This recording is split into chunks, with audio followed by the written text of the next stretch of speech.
Salut l'équipe. Alors aujourd'hui on vous accueille dans un nouveau format qui va s'appeler Dans l'atelier, où on va interviewer des gens du bâtiment, des acteurs du bâtiment. Et aujourd'hui on reçoit Thibaut qui est l'associé de la chaîne L'Homme de l'Ombre et qui va nous raconter son histoire dans le bâtiment. Alors Thibaut, la première question, comment en es-tu venu au bâtiment? Alors mon parcours, j'ai passé un DUT génie thermique énergie. Après j'étais dans le milieu du sport et j'en avais marre d'être en face d'un public. Et je me suis dit j'ai envie de faire quelque chose de mes mains et je suis passé dans le bâtiment. Avoir une satisfaction du travail accompli. C'est ça, j'avais envie d'être seul avec moi-même et faire des choses avec mes mains. Et j'ai décidé de passer le CAP charpente avec les compagnons du devoir. Voilà, 2 ans de formation de CAP avec eux. Ça a changé ta vie un peu ou pas? Ah oui. Ça a changé ma vie, et dans le bon sens du terme. Ça a donné une autre vision de la vie, peut-être? Ça m'a donné la vision du travail bien fait. Ouais, la vision du travail bien fait, par exemple. Et comment ça s'est passé chez les compagnons? Qu'as-tu appris humainement, sur les chantiers, enfin?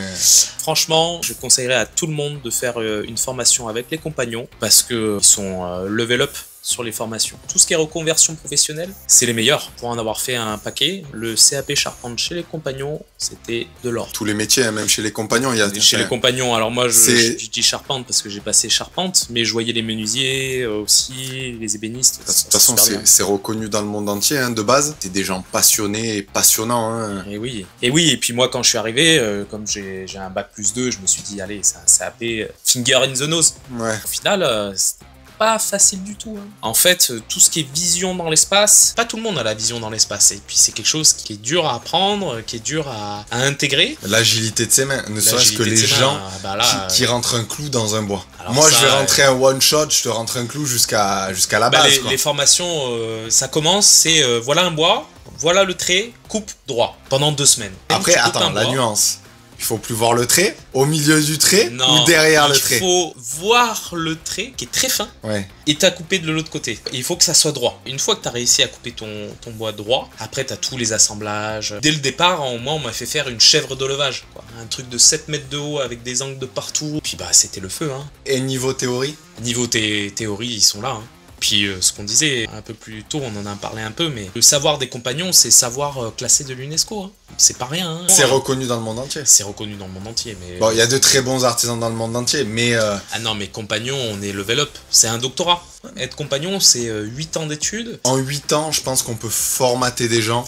En faire des artisans incroyables. Si on les a pris jeunes... Moi, j'arrivais à 8h du mat en atelier, il y avait des mecs qui dormaient parce qu'ils étaient en train de faire leurs heures du compagnon. Et le mec, le dimanche soir, il a dû s'arrêter vers 2h du mat, il s'est couché dans l'atelier. Le matin, quand j'arrive, il est en train de dormir là. Les compagnons, c'est tout le temps. C'est un mindset. Le mec, il est formaté et puis, à faire un travail de qualité. Moi, je les ai vus, c'est des machines de guerre. Franchement, je pense que dans le monde, il n'y a pas meilleure formation. Et puis, un compagnon, c'est les meilleurs ouvriers du monde.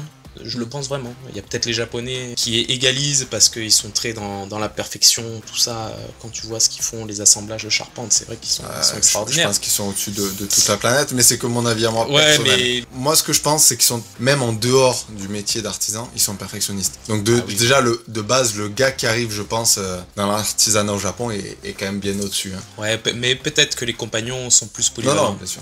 Peut-être qu'ils sont plus concentrés sur un plus type freestyle. de truc, plus freestyle, plus adaptable. Ouais, plus adaptable. Sur les problématiques et tout, sincèrement, je pense. Alors, bon, c'est que mon avis personnel, mais un charpentier japonais, à mon avis, si tu le mets sur autre chose, il saura peut-être pas faire. Quoi. Ouais, peut-être. Alors qu'un compagnon, il serait plus multifonction. Je suis passé chez les compagnons, j'ai fait ma formation, et après, j'étais charpentier. Ça s'est bien passé. Et quel est l'outil qui t'a marqué pendant les compagnons? Bah moi, c'est le marteau.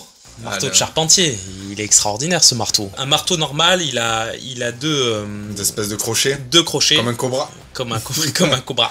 Et alors que le marteau de charpente, il a un petit crochet et une pointe. Au départ, je me demandais pourquoi. Et en fait, cette pointe, elle sert à attraper les bouts de bois sur le toit. En fait, on pique le bois et on le tire. Ça nous permet d'approcher les choses. Et puis, en fait, le pic, on l'utilise pour d'autres choses. Enfin, ce marteau de charpentier, c'est vraiment l'outil que j'aimais bien. Dexter aurait pu l'utiliser ou pas? Dexter a pu l'utiliser parce qu'il est dangereux. Dangereux. J'en ai vu qui se sont cassés des dents avec. Il tapait. Ah, le retour. Le retour. avec la pointe. Ça m'est déjà arrivé une ou deux fois le retour où j'ai eu très peur. Bah, j'ai vu des dents cassées là-dessus. Ouais, bah tu m'étonnes. Si c'est trop dense en face, c'est ouf. Et si tu t'entraînes, tu peux le lancer et qu'il plante dans les poutres aussi. Je suis pas solide en Dr. Queen, donc je vais me calmer là-dessus. Mais bon, c'est vrai que il faut le manier avec précaution, ce marteau, parce qu'il peut vite faire mal. On sent que t'as de l'affection pour ce marteau. Ouais. Et ça a été quoi ton chantier le plus dur, par exemple? En charpente, on était sur un bâtiment pont, tout en bois. C'était une école et tout était comme un pont en bois. Et il y a eu pas mal de soucis au niveau des contraintes sur ce chantier-là. C'est là où je posais les fameux bacs à lu où je cramais à 100 degrés l'été. Voilà, 5 litres d'eau par jour. 5 litres d'eau par jour. On pouvait cuire un œuf sur la toiture tellement il faisait chaud. Tu presses ton t-shirt, tu peux reboire. Ah oui, c'est ça. Voilà. C'est circuit court. C'est ça, circuit fermé. Circuit fermé. Bac acier en plein soleil, je conseille à personne. Travailler dans une piscine l'été, bac acier, tout ce qui réverbère, les toitures de manière générale aussi, c'est un enfer. Les toitures, et puis c'est vrai que les toitures, t'es souvent baissé. T'as pas d'ombre. T'as pas d'ombre, puis t'es souvent baissé aussi. C'est pour ça qu'il y a beaucoup de charpentiers qui ont le dos éclaté, parce que quand tu poses une mécanique ou quoi, t'es toujours obligé d'être accroupi sur le toit. On sous-estime pas à quel point toi, c'est dangereux. Tu as vu des gros accidents, toi, personnellement? J'ai pas vu de gros accidents, toujours à la limite. Ouais. Il n'y a pas eu de drame. Il y a un jour où ça casse, de toute façon. Si tu as trop confiance, la confiance, ça tue pour moi. Ça, c'est un des conseils que je peux donner dans les personnes qui rentrent dans le bâtiment en règle générale. Faut jamais être en confiance. Jamais. La peur, c'est salutaire. Oui, en fait, faut toujours avoir une petite veille dans la tête qui dit bon là faut faire gaffe. Un exemple, quand on était sur les machines en charpente, donc c'est les machines de menuisier avec des scies de partout. En fait, dès que tu commences plus à avoir peur, c'est le moment où il y a l'accident. Et ça, j'ai failli en voir. Souvent, tu vois des menuisiers, beaucoup de menuisiers à qui il manque quelques doigts. Moi, j'ai rencontré une fois dans ma vie un mec d'un groupe très connu en France qui est le grand patron. J'étais salarié pour une entreprise. J'arrive donc dans sa maison, on bossait pour lui. Et c'est un très grand groupe de menuiserie français. Je te le jure. Je sais pas comment. Il avait genre 3 doigts, comme ça. Il avait des mains. C'était les mains des Tortues Ninja. Des Tortues Ninja, ouais. Je te le jure. Il avait des doigts, il devait faire 2 cm d'épée. Je sais même pas s'ils n'ont pas soudé les doigts ensemble. Enfin, un truc. Mais quand j'ai vu ses mains, j'avais jamais vu ça de ma vie. C'est la confiance, la répétition et... Les machines sont un peu plus sécures. Maintenant, tu as vu ce qu'ils font. Oui. Si ta peau touche, la lame rentre direct, tu ne peux plus te couper. À part sauf erreur, bien sûr, de la machine. Ouais, ça coûte plus cher. Hein. C'est nouveau. Hein. Ouais, moi, j'ai vu des maçons qui mettaient des disques de scie circulaire sur des disqueuses. Je lui fais...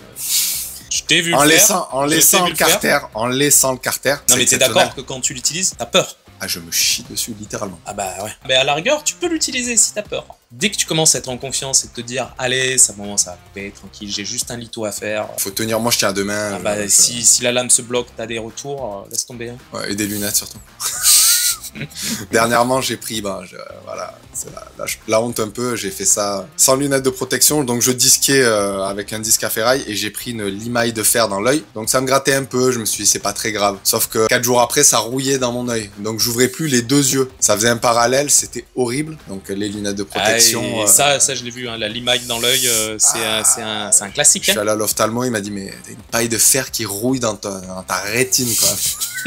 C'est des pommades, mais bon, les EPI, on le dira jamais assez. Hein. Et il faut l'utiliser. C'est toujours quand tu les mets pas, de toute façon. Qu'il se passe un gros problème. C'est vrai que les EPI, on se dit non, ça va, tranquille et tout, mais au final, c'est ce qui te sauve la vie. Hein. Après, tu connais, on peut pas arrêter le chantier 2 heures, des fois. Voilà. Bien sûr, les responsables sécurité font des bons en entendant ça. Moi, je sais par exemple que j'ai connu. À un moment, j'étais maçon dans des usines. C'est vrai que des fois, les EPI, tu peux pas les garder. Enfin, c'était un cas particulier, par exemple, mais tu pouvais pas garder les lunettes parce qu'avec les éclaboussures, ça faisait comme un pare-brise sous la pluie et c'était pas gérable. Bah moi, quand j'étais en nacelle, on est censé être toujours accroché en nacelle. Mais là, la galère entre toi, tu dois passer d'un côté, quand t'es 2 sur la nacelle et tout, tu te mélanges et tout. C'était. Des fois, tu te décroches. C'était l'horreur et du coup, des fois, tu te décroches. Ouais. Toujours pareil, hein. Si t'as peur et que tu sais que tu fais en conscience et tout, à la rigueur, bon, ça peut passer. Mais bon, on conseille pas.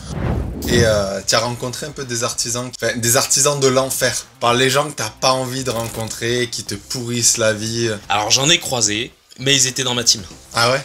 Ouais, c'est-à-dire que quand tu bosses avec eux, ça va, mais quand les autres artisans bossaient avec lui, c'était... Ça, c'est ce que j'aime pas dans le bâtiment. Moi, maintenant, je bosse avec des gens que je connais très bien, donc on est toujours dans l'entraide, on s'appelle, et il y a ça, est-ce que tu veux venir maintenant? Est-ce que j'attends? Enfin, on va pas se tirer dans les pattes parce que oui, t'as tes contacts, tu sais ce qui... À la fin, tu perds du temps. Puis tu sais ce qu'ils valent, quoi. Puis travailler avec des gens de qualité, ça a pas de prix. Ah oui. Voilà, mais bon, quand il y a des gens qui en ont rien à foutre du travail des autres et pour qui seul l'argent compte, ben, tu perds beaucoup de temps et tu perds de l'argent. Ah, je m'en souviens, sur un chantier, ça avait chauffé comme ça. Donc plein d'artisans. Et puis les plaquistes, ils passaient sur nos bois de charpente, ils marchaient, ils mettaient leur poussière, là, Le plâtre que nous, on mettait en façade. Mon chef, il dit une fois, il dit, bon, les gars, passez pas dessus et tout. Deuxième fois, coup de casque. Pas Dans la tête? Dans la tête, direct. Le mec, il a rien compris. Et c'est pas parti en homicide Ah non, ça a commencé à chauffer, mais comme c'était un fou, mon ancien patron, ça n'a pas été plus loin. compagnon? Compagnon. Qu'il faut pas avoir à côté du coup. Il faut avoir avec soi, pas contre soi. Et ton meilleur souvenir de chantier, qu'est-ce que c'était? Alors, meilleur souvenir dans le bâtiment, des chantiers difficiles, j'en ai un en particulier. On était sur une cuve, alors là c'était en tant que maçon. Sur une cuve d'eau où il fallait rénover à l'intérieur, c'était vraiment la galère. Et puis on a réussi à... Ferraille qui rouille et... non mais là c'était fissuré de partout, il fallait qu'on traite les fissures, il fallait purger la cuve. C'est étrange à dire parce que pourtant c'est rien comme ça, mais ouais, c'était... mais dans la souffrance au niveau maximum, dans la souffrance, on était avec tous ton là, équipe, dans l'équipe, et puis l'endroit était idyllique. En fait, c'était une cuve pour les chevaux. Et en fait, j'étais dans un parc de 20 hectares avec des chevaux de partout. C'était fou. J'avais une autre question. Alors moi, j'ai mon avis là-dessus, mais bon, je vais te le demander aussi. Qu'est-ce que tu penses des jeunes qui viennent maintenant dans le bâtiment? Alors bon, on faut pas faire de généralité, hein, mais c'est vrai que c'est maintenant pour les artisans, c'est compliqué. Est-ce que tu penses qu'il y a une petite partie qui devrait se faire poser des faux seins et faire des danses sur TikTok au lieu de venir dans le bâtiment? Moi, c'est mon avis perso. Ah, je pense aussi. Et j'en discutais avec des artisans. C'est vrai que c'est compliqué de trouver un jeune motivé. Juste motivé. On demande pas de savoir le bâtiment, bien sûr, mais juste motivé, assidu. Le matin, il est là. Il est au rendez-vous, il est toujours là, il est ponctuel. Puis le matin, ils te demandent pas à 8h à quelle heure on finit. À quelle heure on finit? Moi, bon, je me suis fait un peu avoir, mais en fait, les heures m'ont permis d'apprendre, donc sur la finalité, je trouve pas ça dérangeant. Au début, on faisait 8h midi, 14h, 17h30, ah, moi, 18h. ça me tue. 2 heures pour manger, ça me tue. Ben, moi, ça me tuait. Je préfère donc, ne pas m'arrêter, moi. On a dit qu'on mangeait pas. Ah oui? Pour finir à 15h. Bah ouais. Sauf qu'on finissait quand même à 17, 18h. Par contre, ah non, mais là, tu prends du galon comme ça. Alors moi, je l'ai fait, ça. Où on avait 2 heures pour manger, je dis au patron, non, moi je préfère continuer d'une traite, et à 16h on plie, ouais, c'est vrai. Alors des fois on finissait à 16h, et des fois on finissait quand même à 17h. Je vais te raconter, parce que je trouve que les horaires, plus tu bosses dans le bâtiment, plus tu apprends. Et moi j'ai vécu un truc qui est, moi je suis quelqu'un de gentil, donc j'avais un premier patron. Enfin, c'est pas mon premier patron, c'est pas vrai parce qu'il se serait pas permis. Un patron qui avait des facilités avec moi. Et en fait, quand il y a des retards sur un chantier, tu as des pénalités. Et il avait pris un hôtel, je ne dirai pas où. Et cet hôtel, en fait, si tu préfères, il y avait des salles de bain. Et si tu avais du retard, il y avait vraiment des grosses pénalités, c'était du style 1000 € par jour. On faisait, je te jure, 8h du matin, minuit, tous les jours. On tombait une salle de bain carrelée par jour, donc une salle de bain de un peu plus d'une vingtaine de mètres carrés avec beaucoup de coupes, etc. Si tu préfères, le maçon qui devait prendre le chantier avait une partie, l'autre personne pour qui je bossais avait l'autre partie, et ce gars-là en fait nous tirait dans les pattes, tout le temps. Comme il avait des facilités avec l'archi, mais l'archi savait qu'il pouvait pas tout prendre, il nous tirait dans les pattes en permanence. Sauf que le gars il pétait les plombs, parce que tous les matins il arrivait, il y avait une salle de bain qui était finie, et il comprenait pas quoi. En fait non, on était là de 8h du matin à minuit, surexploité à faire ces salles de bain. Par contre, j'ai appris... Par contre, ça forge. Voilà, quand tu tues une salle de bain par jour... Ça, c'était vraiment la période. Tu me donnais une salle de bain, je te jure, je te la torchais dans la journée, c'était incroyable. Je mangeais pas, je faisais un tout droit, un sandwich, vite fait, tout droit. Et là, j'ai beaucoup appris, même si humainement... Physiquement, c'est très dur parce que j'étais vraiment sur des vrais blackouts de mémoire et tout, c'était très dur. Mais j'ai beaucoup appris, donc je le regrette, oui et non. Je te parle d'une petite expérience que j'ai vécue, quoi. Ah bah, si ce que beaucoup de jeunes pourraient pas vivre maintenant.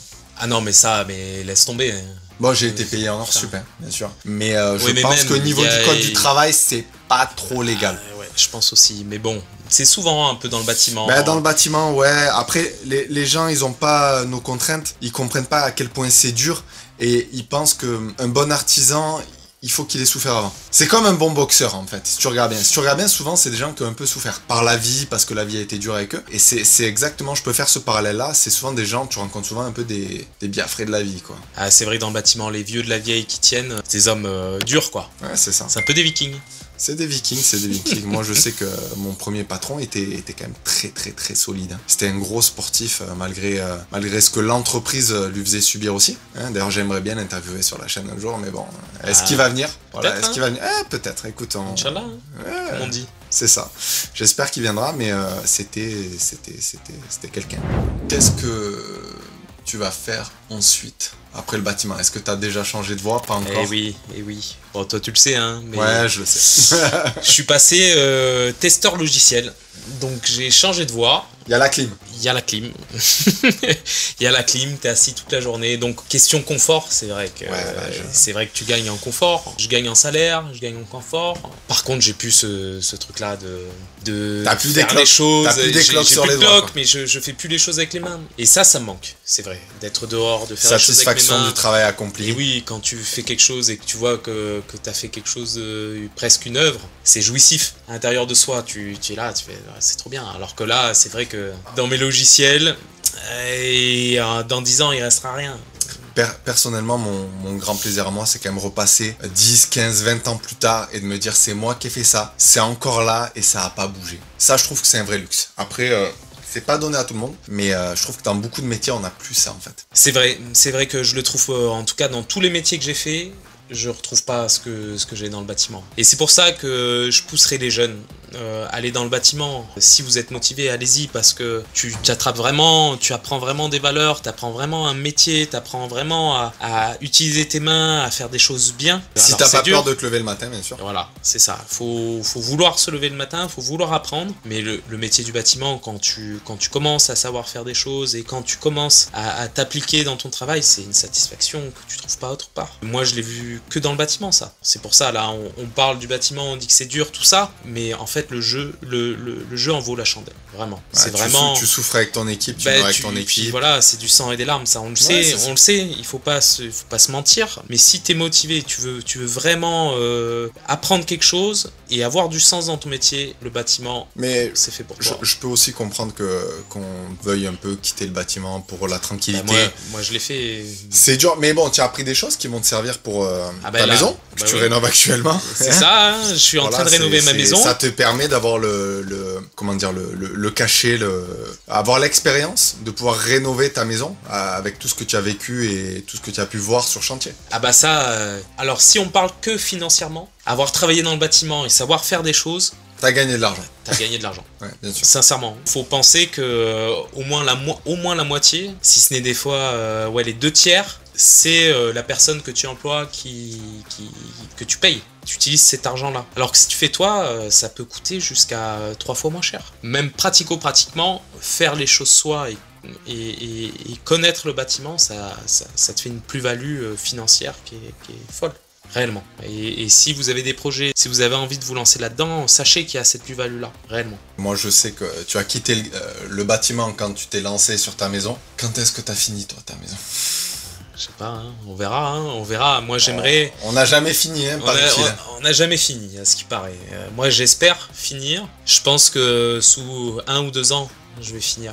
Ouais, en totalité. Plus un trou à percer dans un mur. 3 ans. Ouais, voilà. 3 ans. 2 ans, je suis bien, et encore un petit temps pour faire les derniers détails. Le souci, c'est que je travaille à côté, donc quand tu fais 40 heures semaine et que tu dois t'occuper de ta famille et ensuite faire le bâtiment les week-ends, là, ça fait 3 week-ends que je bosse dans ma maison. C'est vrai que, en fait, ça fatigue. On n'a pas de vie dans le bâtiment. Même après, on n'a pas de vie. C'est vrai. Et puis tu rénoves aussi une dernière partie de ta maison.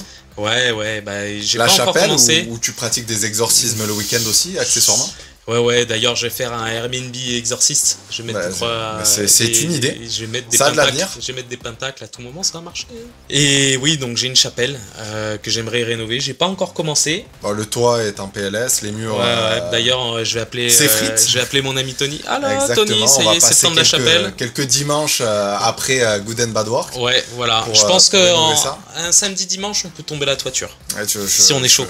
On va le faire. Hein. Pas que les voisins viennent nous dire à minuit d'arrêter, c'est ça la... Ah oui, il n'y a pas beaucoup de surface. Je trouve que, tu vois, si tu es fatigué à 20h, quand tu es à 2, tu peux pousser. Je trouve qu'être à 2, ça donne plus de force. C'est vrai que quand tu es seul, qui commence à faire nuit, c'est dur de se motiver. Alors quand tu es 2 et avec... Les artisans comprendront, c'est un enfer. Écoute, Thib, j'étais ravi de cette première interview qui va nous servir aussi accessoirement de modèle pour les artisans qui veulent venir témoigner sur notre chaîne. Ouais, on attend que ça, hein. On attend que ça, hein, justement. On a besoin de vos retours d'expérience, hein, savoir d'où vous êtes partis, quel que soit le métier dans le bâtiment. N'hésitez pas à nous envoyer des messages pour venir sur la chaîne. Abonnez-vous. Ciao l'équipe et à bientôt. Ciao.